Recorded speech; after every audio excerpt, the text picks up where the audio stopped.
बारामती विधानसभा मतदारसंघातून उपमुख्यमंत्री अजित पवार यांचे चिरंजीव जय पवार यांच्या नावाची चर्चा आहे आणि पुण्यामधील जनसन्मान यात्रेत उपमुख्यमंत्री अजित पवार यांनी आज बारामतीच्या उमेदवारी संदर्भात एक सूचक वक्तव्य केलेलं आहे। या विधानसभेमध्ये जय पवार निवडणूक लढवणार का, बारामतीतील कार्यकर्त्यांना काय वाटतं, यांच्या भावना काय आहेत आपण जाणून घेण्याचा प्रयत्न करणार आहोत। आपल्यासोबत बारामती तालुक्याचे राष्ट्रवादी काँग्रेसचे अध्यक्ष संभाजी नाना होळकर आहेत। नाना, काय वाटतं, आज दादांनी एक वक्तव्य केलेलं आहे की येणाऱ्या काळात जय पवार निवडणूक लढवतील? काय, सकाळी आम्ही सुद्धा ही तुमचं दूरदर्शनच्या माध्यमातून ही मुलाखत त्या ठिकाणी तिथं पाहिलेली आहे, परंतु मुळात प्रश्न असा आहे की कोणत्या कार्यकर्त्यांनी, ही पत्रकारांनी विचारलेला प्रश्न आहे, कोणत्या कार्यकर्त्यांनी आमच्या तालुक्यातून जयदादा पवारांची मागणी केलेली? माझ्या माहितीत तर त्या ठिकाणी इथं नाही। पहिला विषय असा आहे। त्याच्यानंतर आता तुम्ही सांगितलं की दादा बोलले, की दादा सहज बोलले की मी पण 7-8 वेळा त्या ठिकाणी तिथं विधानसभेचं प्रतिनिधित्व बारामतीमधून केलेलं आहे आणि जर कार्यकर्त्याची मागणी असेल तर त्या पद्धतीने निर्णय घेऊ म्हटले। किंवा पार्लमेंटरी बोर्डचं महत्त्वाचं म्हणजे बारामतीला पार्लमेंटरी बोर्ड असेल, नेता असेल, आमचं त्या ठिकाणी कुटुंबाचं प्रमुख म्हणून असेल किंवा सगळ्यांचं पालनपोषण हर्ता म्हणून दादा आहेत।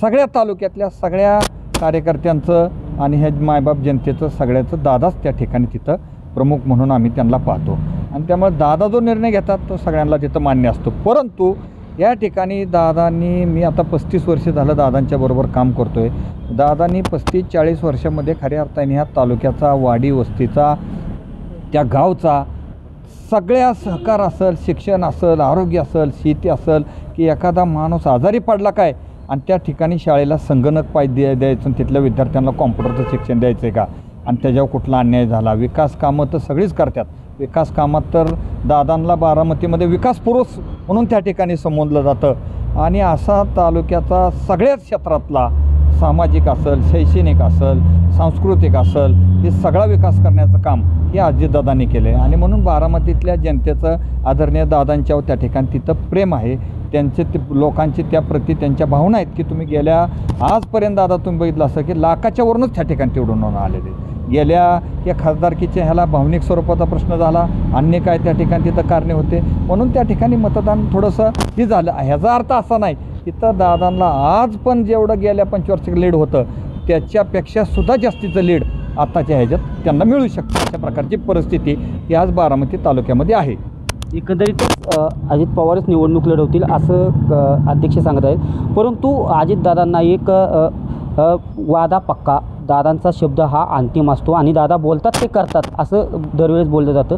असंच एक स्टेटमेंट दादांनी लोकसभेच्या वेळेस केलं होतं की लोकसभेला मला जर एखादा मिठाचा खडा पडला तर मी येणाऱ्या काळात विचार करेल, असं दादांनी बोललं होतं। तर काय एकंदरीत दादा निवडणूक लढवली, काय वाटतं आपल्याला? हो का, दादा काय बोलले असतील ते भावनेच्या भरात, इलेक्शन होतं त्या भावनेच्या भरात दादा बोलले असतील। दादांनी ती स्टेटमेंट बारामतीकर आम्ही म्हणून ती मागं घेण्यासाठी आम्ही त्यांना विनंती करू आणि निश्चितपणाने दादा उद्याच्या विधानसभेच्या निवडणुकीमध्ये निश्चितपणाने दादा आम्हाला खऱ्या अर्थाने उमेदवारी ती स्वीकार करून ती इथं उमेदवार निश्चित उभा म्हणजे ती स्वतः राहतील। आता राहिला प्रश्न जयदादांचा, जयदादा हे तरुण नेतृत्व आहे, पुढं येणारं नेतृत्व आहे। खरं तर जयदादा अतिशय युवकांना जवळ करणारं, आपल्याशी करणारं नेतृत्व आहे, ते निश्चितपणाने पुढं येईल अशी अपेक्षा पण आमच्या आहेत।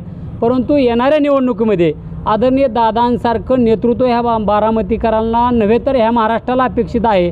कारण ह्याच्या मागचं कारण एवढंच आहे की शासनावर असणारी पकड, कार्यकर्त्यांच्या विविध विकास कामासाठी असणारी धडपड आणि सर्व धर्म समभाव, ज्या जातीचा कुठल्याही मनातला, कुठल्याही जाती धर्माचा गर्व नसणारा नेता, सगळ्या जातीला माझ्याशी करणारा नेता म्हणून त्यांच्याकडे बघितलं जातं, ते आदरणीय अजितदादा, त्या आदरणीय अजितदादांनी खऱ्या अर्थाने आम्हाला बारामतीकर म्हणून उमेदवारी निश्चितपणाने ती देतील आणि आम्ही त्यांचं काम करूया अशी आमची अपेक्षा आहे। एका बाजूला सर्व देशातील पक्ष असतील किंवा राज्यातील पक्ष असतील, युवकांना संधी द्यायचं सर्वांचा प्रयत्न चालू आहे आणि एकंदरीतच दादांनी आज जे स्टेटमेंट केलेलं आहे की तरुणांना देखील संधी मिळावी। एका बाजूला बारामतीतून योगेंद्र पवार निवडणूक लढवणार असं बोललं जातं आहे, दुसऱ्या बाजूला आज दादांच्या स्टेटमेंट म्हणून जय पवार यांच्या नावाची चर्चा झाली। एकंदरीत लढवतील असं सद्यस्थिती वाटते, काय कशा पद्धतीने पाहता जय पवार योगेंद्र पवार?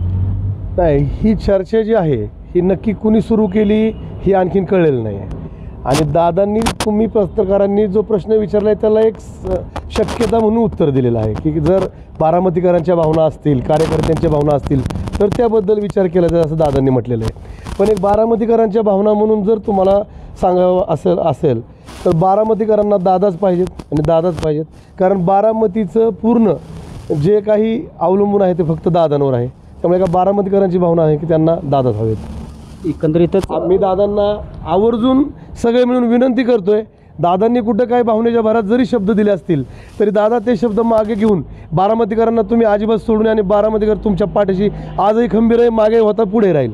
नाना, एका बाजूला अशी देखील चर्चा घडताना दिसते की उपमुख्यमंत्री अजितदादा दुसऱ्या मतदारसंघात देखील निवडणूक लढू शकतात, अशी देखील चर्चा घडताना दिसत आहे आणि अनेक सर्वे देखील त्या संदर्भात केले जात आहे. सध्या जय पवार निवडणूक बारामतीत लढवतील, योगेंद्र पवार आणि जय पवार, मग कशी परिस्थिती येणार काय? कसं आहे, बारामतीतलं आता विधानसभेचं जे मतदान होणार आहे ते केवळ दादा आणि दादा होणार. दादाने कोणाला तिकीट दिलं तर तो माणूस 100% त्या ठिकाणी आमदारकीला निवडून येणारच आहे.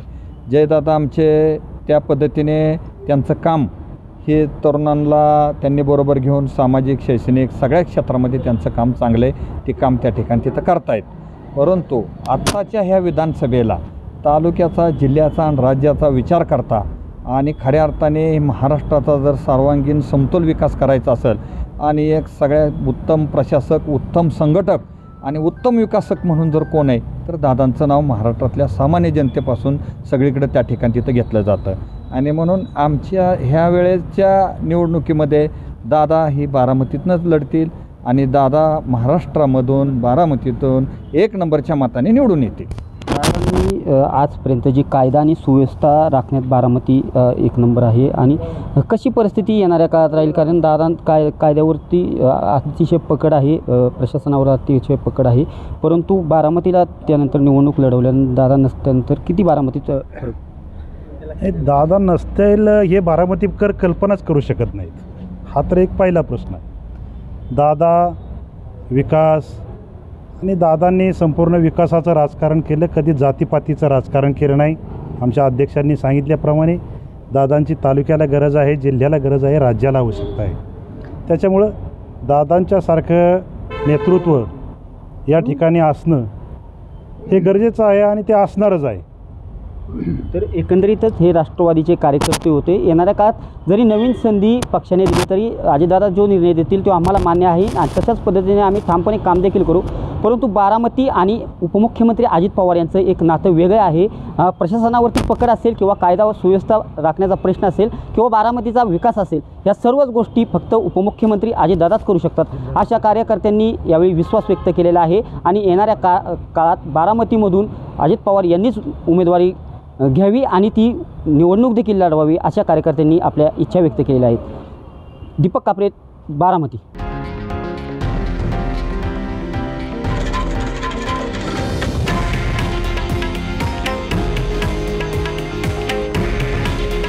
हे आहे देशातील नंबर 1 न्यूज नेटवर्क आणि आपण पाहत आहात TV9 मराठी. काळजी तुमची, हित महाराष्ट्राचं.